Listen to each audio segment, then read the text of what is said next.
الحمدللہ رب العالمین والصلاة والسلام علی سید الانبیاء والمرسلین اما بعد فاعوذ باللہ من الشیطان الرجیم بسم اللہ الرحمن الرحیم اہدنا الصراط المستقیم صدق اللہ مولانا العظیم۔ روحانی پاورفل وظائف میں سے آج ایک اہم سبق دوستوں کی فرمائش پر پیش کر رہا ہوں کہ شادی کے لیے جلد از جلد کوئی وظیفہ ہو۔ دوستوں کی فرمائش تھی اور اس فرمائش کو پورا کرنے کے لیے اس وظیفہ کو بھیج رہا ہوں۔ یاد رکھیے گا دوستو، یہ انتہا درجہ پاورفل عمل ہے اور کمال مجرب وظیفہ ہے۔ الحمدللہ بزرگان دین کی اکثر کتب کے اندر اس کو تعریر فرمایا گیا ہے اور یہ ایک خاص اسم اعظم ہے۔ اور اگر اس اسم اعظم کو ان شرائط کے ساتھ آپ کریں جو شرائط میں بتاؤں گا، یہ ایسے سمجھیں کہ چٹ منگنی پٹ ویا کا وظیفہ ہے۔ بہت ہی کمال اور مجرب شدہ عمل ہے یہ۔ الحمدللہ یہ چھوٹا سا عمل ہے، کوئی اتنا ٹائم بھی نہیں لگتا، لیکن ہے انتہا درجہ مجرب عمل، انتہا درجہ مجرب عمل ہے۔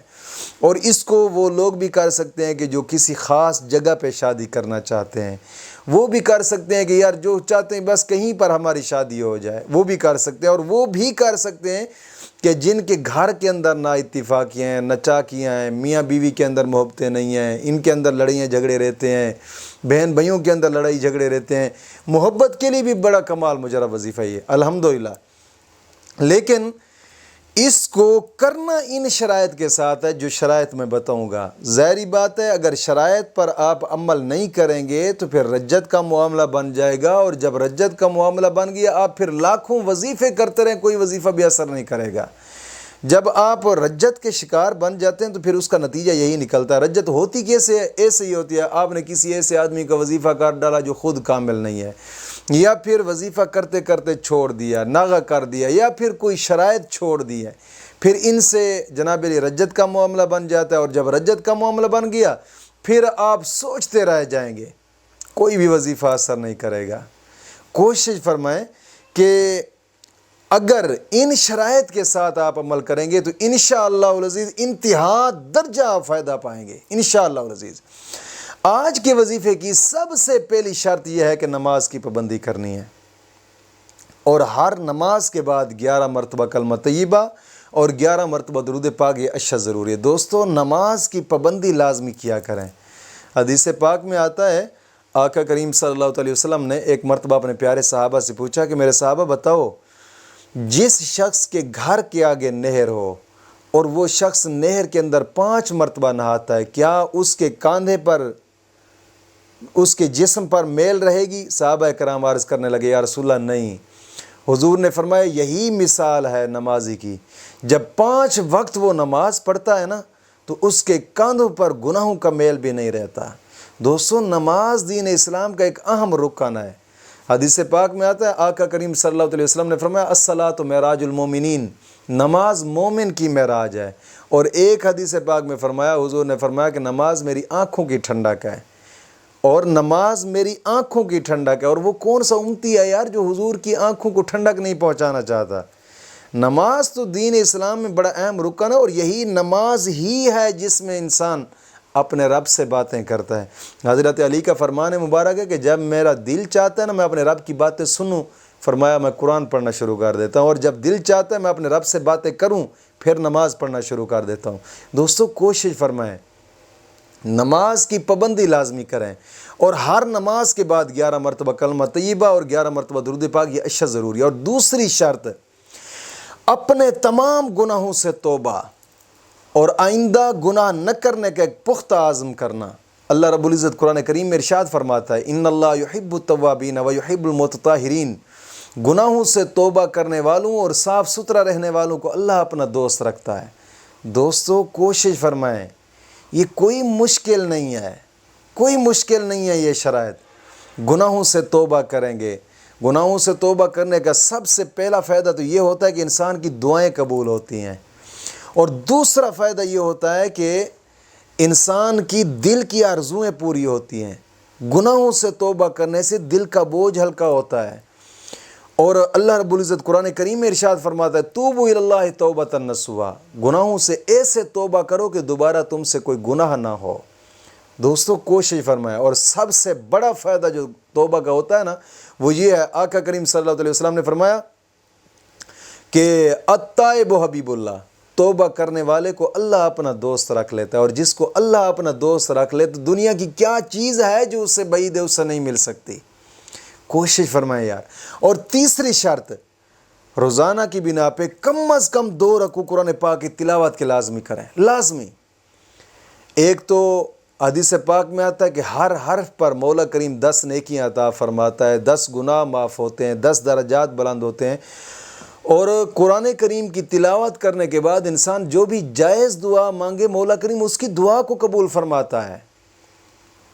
کوشش فرمائیں یار، یہ کوئی مشکل نہیں ہے، کوئی مشکل نہیں ہے یہ شرائط۔ اور چوتھی شرط یہ ہے کہ اس وظیفے کے درمیان، یہ 3 دن کا وظیفہ ہے، اس وظیفے کے درمیان روزہ ضرور رکھنا ہے، لازمی روزہ ہے۔ اور روزہ ایسے بھی نہیں جیسے عام طور پہ روزہ رکھتے، ایک روزہ ہوتا ہے عام لوگوں کا، ایک روزہ ہوتا ہے خاص لوگوں کا، ایک روزہ ہوتا ہے خاص الخاص لوگوں کا۔ عام لوگوں کا روزہ کیا ہوتا ہے کہ بس صبح سے شام تک صرف کھانے پینے سے منہ کو بند کرنا، جس کا مرضی چاہے چغلی کرتے رہیں، جھوٹ بولتے رہیں، گناہ کرتے رہتے، یہ عام لوگوں کا روزہ ہوتا ہے۔ اور خاص لوگوں کا روزہ کیا ہوتا ہے؟ روزہ رکھا ہے، منہ کو جھوٹ سے بھی پاک رکھا، زبان غیبت سے بھی پاک رکھا، جناب علی کوشش کی کہ تلاوت کرتے رہیں، کانوں کو غلط بات سننے سے پاک رکھا، قدموں کو غلط جگہ کی طرف چلنے سے پاک رکھا۔ اور خاص الخاص لوگوں کا روزہ کیا ہوتا ہے؟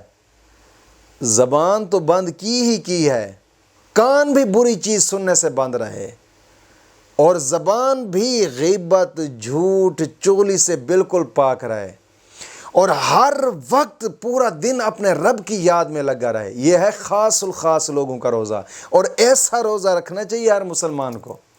اس وظیفے کے درمیان بھی ایسا آپ روزہ رکھیں، پھر انشاءاللہ اس کا جب آپ فائدہ دیکھیں گے تو آپ حیران رہ جائیں گے۔ اور 5ویں شرط یہ ہے کہ اس وظیفہ کو کرنے سے پہلے، یہ ایک اسم اعظم کا وظیفہ ہے، تھوڑا بہت صدقہ لازمی کریں، لازمی جتنا ہو سکتا ہے۔ لازمی نہیں ہے کہ کوئی ہزاروں روپے ہوں، 1 روپیہ بھی اللہ کے راستے پہ خرچ کیا جائے نا رب کی رضا کے لیے، اللہ اس کو قبول فرما لے تو دنیا آخرت انسان کی سنور جاتی ہے۔ لیکن خالصتاً اپنے رب کے راستے پہ خرچ کریں، آپ صدقہ کریں، ساتھ کہیں غریب یتیم مسکین ہیں ان پہ خرچ کر دیں، یا پھر مسجد کوئی زیر تعمیر ہے اس پہ خرچ کر دیں، کہ حدیث پاک میں آتا ہے کہ جو مسجد کی تعمیر پہ آدھی اینٹ خرچ کرتا ہے مولا کریم اس کا بھی محل جنت میں بنا دیتا ہے۔